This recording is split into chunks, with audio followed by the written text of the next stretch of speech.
राधिका बरसाने वारी की जय। राधे राधे। कार्तिक मास महात्म्य के तीसरे और चौथे अध्याय में कार्तिक मास में किए जाने वाले व्रतों के बारे में बताया गया है। पूरे कार्तिक मास का व्रत करने वाला मनुष्य इस पृथ्वी पर चारों पुरुषार्थों को पाकर अर्थात धर्म, अर्थ, काम, मोक्ष को प्राप्त कर भगवान श्री हरि का सामीप्य प्राप्त कर लेता है।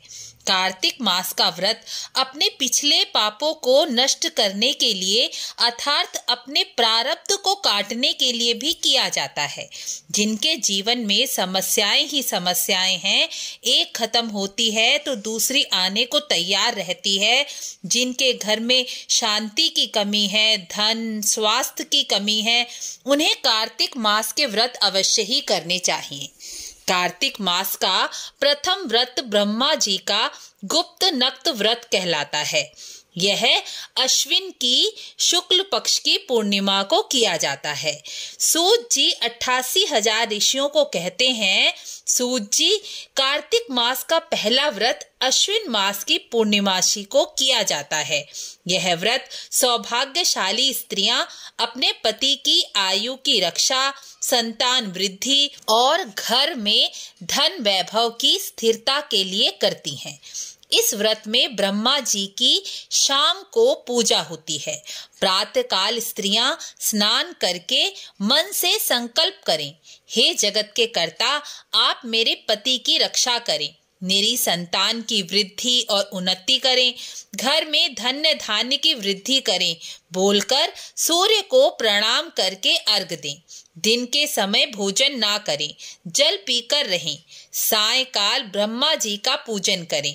ब्रह्मा जी का चित्र, मिट्टी की मूर्ति स्थापित करके लाल वस्त्र चढ़ाएं। दूध का भोग लगाकर ब्रह्मा जी से प्रार्थना करें, मेरे पति को धन्य धान्य से युक्त चिरंजीवी करें। घर में धन, दास, दासियां और वैभव और सुख की वृद्धि करें। इसके पश्चात ब्राह्मण को भोजन या अन्नदान देकर और घर के बड़े बुजुर्गों को भोजन कराकर फिर स्वयं भोजन ग्रहण करें।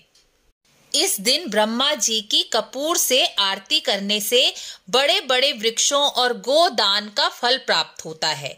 इस दिन जो स्त्री वस्त्र दान करती है वह कपड़े के सूत्र के तारों की संख्या के बराबर अर्थात करोड़ों वर्षों तक बैकुंठ में वास करती है।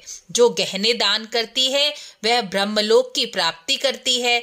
जो इस दिन ब्रह्मा जी का नाम और प्रसाद ग्रहण करती है वह सदैव पतिव्रता ही रहती है। अंत में ब्रह्मा जी से प्रार्थना करनी चाहिए कि ब्रह्मा जी, मैंने यह व्रत आपके लिए किया, इसमें यदि कोई त्रुटि रह गई है तो इसे पूरा कर मुझे क्षमा करना। इस कथा को सुनने मात्र से ही अश्वमेध यज्ञ का फल प्राप्त हो जाता है।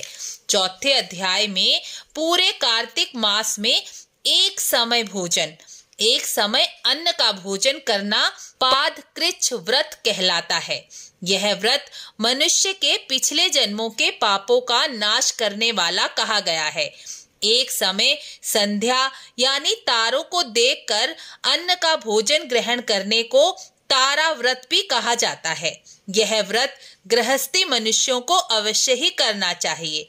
पूर्व जन्म के पापों का क्षय करने के लिए कार्तिक मास में ऐसे अनेक व्रत कहे गए हैं, लेकिन सबसे प्रचलित तारा व्रत ही है।